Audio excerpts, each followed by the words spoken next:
Assalamualaikum warahmatullahi wabarakatuh. Kepada anak-anak tingkatan 2, hari ini Mak Liba akan jawab bab 6 kesultanan berkaitan dengan Kesultanan Johor Riau bahagian yang kedua. Hari ini Mak Liba akan menerangkan kepada awak tentang kegemilangan yang dimiliki oleh Kesultanan Johor Riau. Kesultanan Johor Riau muncul sebagai sebuah empayar yang kuat dan unggul di alam Melayu. Kesultanan Johor Riau mencapai kegemilangan dari aspek perdagangan dan persuratan. Kesultanan Johor Riau mereka berusaha untuk menghidupkan kembali tradisi perdagangan kerajaan alam Melayu dengan kerajaan luar, iaitu dari kerajaan Arab, India dan China. Aspek kegemilangan yang dimiliki oleh Kesultanan Johor Riau adalah dari segi pusat perdagangan yang unggul. Sebenarnya mereka memiliki pengurusan pelabuhan yang sistematik dan menjadi pusat persuratan. Kita lihat dari segi pusat perdagangan yang unggul. Kesultanan Johor Riau menjadi pusat perdagangan yang unggul apabila mereka memiliki kedudukan pelabuhan yang strategik. Pelabuhan ini menjadi tumpuan para pedagang dan juga pelabuhan ini menjadi pusat pengumpulan dan pengedaran barang. Kita boleh lihat juga dari aspek kesibukan di pelabuhan Johor. Yang pertama, kedudukan yang strategik. Kenapa dikatakan kedudukan yang strategik? Pelabuhan Johor Riau terletak di sepanjang Sungai Johor, yang mana Sungai Johor ini lebar dan dalam. Sungai yang lebar dan dalam ini mudah dimasuki dan dimiliki oleh kapal pedagang yang besar. Kedudukan pelabuhan ini terletak di kawasan Selat Melaka, yang mana Selat Melaka ini menjadi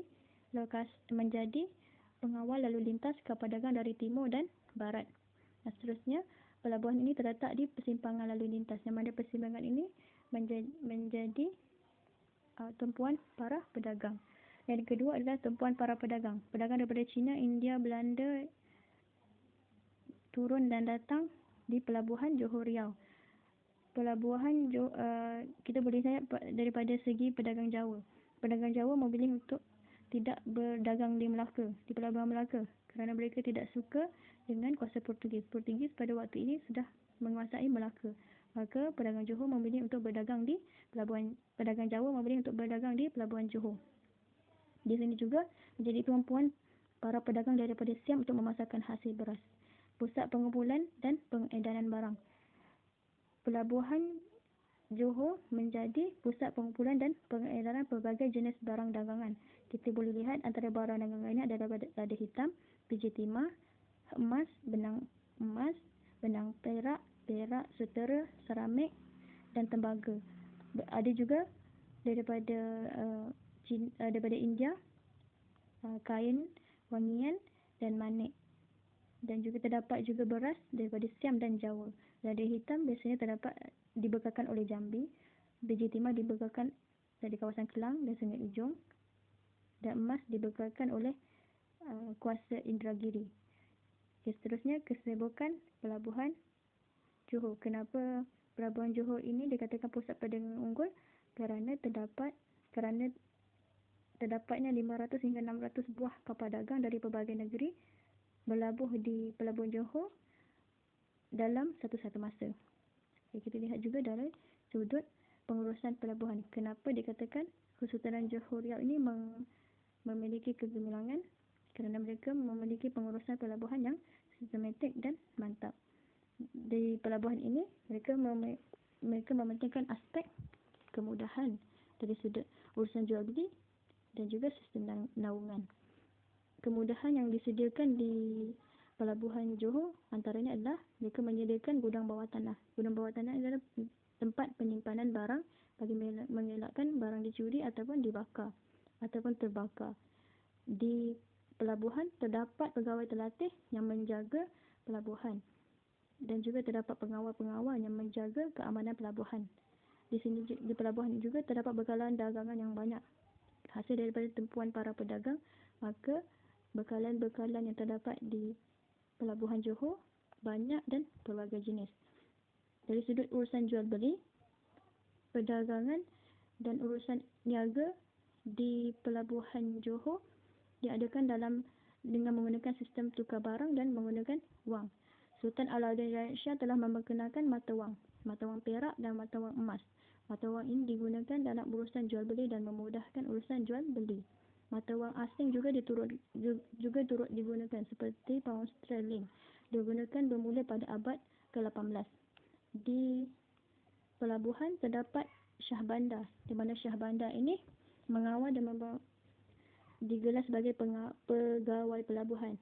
Mereka mengawal segala kegiatan perdagangan. Okey, kita boleh lihat dari sudut aspek sistem naungan. Pedagang luar dan tempatan mendapat naungan dari Bendahara Temanggung Laksamana dan Raja Indra Bongsu.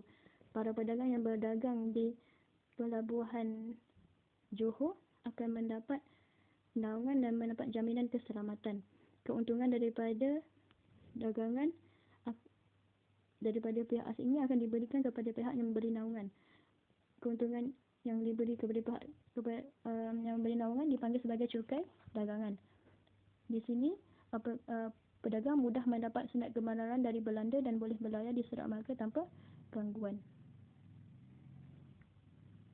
Seterusnya kita lihat pada aspek yang ketiga, iaitu peranan orang laut. Di pelabuhan Johor terdapat orang laut, di mana orang laut ini berperanan untuk mengawal pelabuhan. Mereka menjadi pengawal dan menjamin keselamatan pelabuhan. Mereka juga berperanan sebagai penduga kapal dagang. Orang laut juga akan menunjukkan arah kepada para pedagang yang datang daripada luar. Selain itu, mereka mengawal perairan Johor dan Selat Melaka. Perairan Johor dan Selat Melaka ini dikawal oleh orang laut dan dijamin keselamatan daripada para lanun dan perompak-perompak. Orang laut juga berperanan untuk mengawal keselamatan Kesultanan Johor Riau dengan menjadi tentera angkatan laut. Okay. Di pelabuhan Johor Riau juga terdapat kemudahan membaiki dan membina kapal. Mereka memiliki kemahiran untuk membaiki dan membina kapal yang besar sekecil. Antara kapal yang dibina dan dibaiki adalah kapal pesisir pantai. Contohnya seperti Kolek, Banteng, Penjajak, Balok dan Pencalang. Okay. Kita lihat pada kegemilangan Kesultanan Johor Riau dari aspek pusat persuratan. Kesultanan Johor Riau semasa Kesultanan Johor Riau banyak hasil-hasil karya agung banyak tulisan karya agung yang telah dihasilkan. Karya-karya ini ditulis menggunakan bahasa Melayu. Pentingnya karya ini kerana ia mencetuskan unsur pemikiran, sistem nilai, kepercayaan dan falsafah dalam pandangan hidup bangsa Melayu yang menjadi kebanggaan sehingga ke hari ini. Antara dua buah karya yang agung yang terkenal sehingga ke hari ini adalah Sulalatul Salatin dan Hikayat Hang Tuah. Sulalatul Salatin ini bermaksud raja-raja atau sarasilah raja-raja atau peraturan segala raja-raja. Ini berasal daripada naskah asal yang bernama Hikayat Melayu.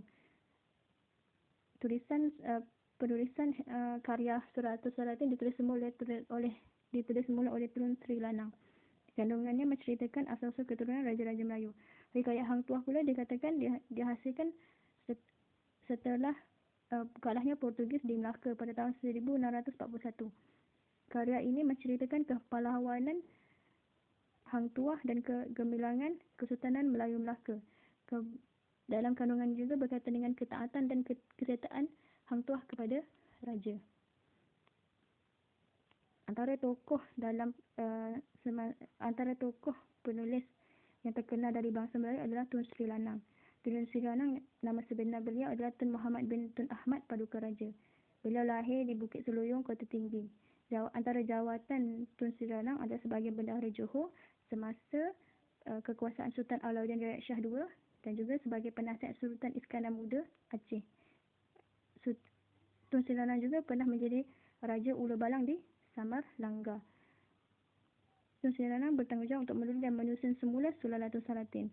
Beliau menulis Sulalatul Salatin atas titah Raja Abdullah, adinda kepada Sultan Alauddin Riayat Shah II. Selain daripada Sulalatul Salatin dan Hikayat Hang Tuah, terdapat juga karya-karya lain yang terhasil di semasa kegemilangan Kesultanan Johor Riau, iaitu Tajul Salatin, ditulis oleh Bukhari Al-Jauhari. Tufat An-Nafis, Sarasilah Melayu dan Bugis, Gurindam 12 ditulis oleh Raja Ali Raja. Hikayat Anak Panah Sedasar ditulis oleh Tun Hisab Misai dan Syair Ungku Puteri ditulis oleh Raja Ahmad.